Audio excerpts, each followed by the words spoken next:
RTS Info, Sandra Timmerli. Quelle course, que de rebondissements à la descente, messieurs, de Val d'Isère. Alors Patrick Deletreau, on vous rejoint dans les Alpes françaises. On a finalement cru qu'Urs Krienbühl créait la sensation. Puis le jeune Suisse a été devancé par un Autrichien et peut-être que ce n'est pas fini.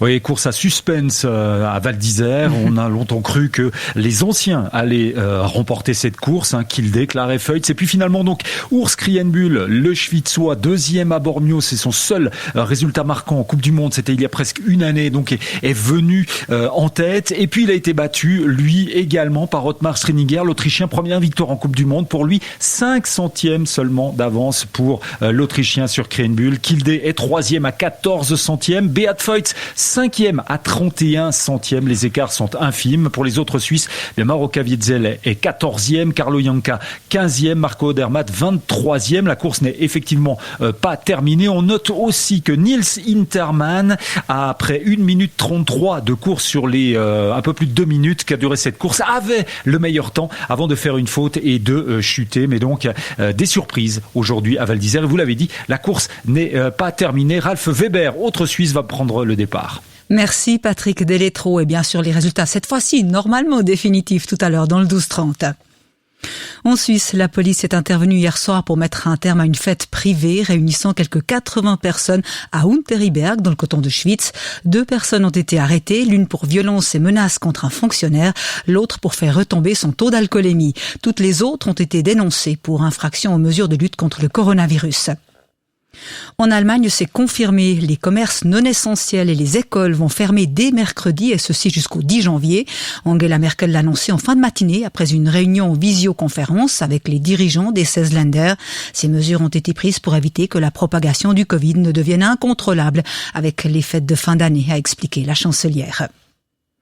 Aux États-Unis, la campagne de vaccination contre le Covid-19 commencera bien dès demain matin.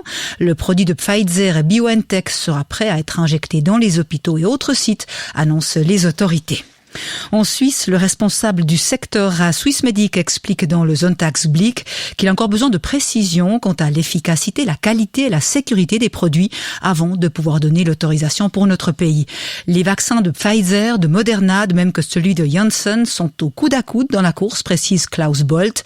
Ce sont les données concernant les plus de 65 ans, les 12 à 18 ans et les personnes souffrant déjà d'autres maladies qui font encore le plus défaut.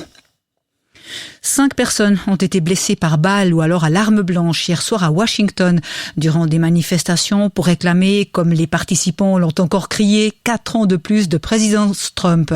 Ils ont une fois encore dénoncé des fraudes massives selon eux lors de la présidentielle de novembre dernier. Tchernobyl doit devenir patrimoine mondial de l'UNESCO. C'est le vœu des autorités de Kiev, 35 ans après la catastrophe, pour faire revenir les visiteurs et protéger le site, situé au nord-ouest de l'Ukraine. Selon les pouvoirs publics, les vestiges de l'ancienne centrale sont devenus les témoins de la pire catastrophe nucléaire de l'histoire. Malheureusement, il leur manque un statut officiel, déplore un guide sur place. En cas de succès, Tchernobyl rejoindrait des sites comme le Taj Mahal en Inde ou encore l'abbaye du Mont-Saint-Michel en France. La météo, avec désormais un temps sec et de belles éclaircies, voire un temps assez ensoleillé même dans les Alpes. 7 degrés au plus, avec du vent modéré à fort, de nord à sud-ouest en montagne.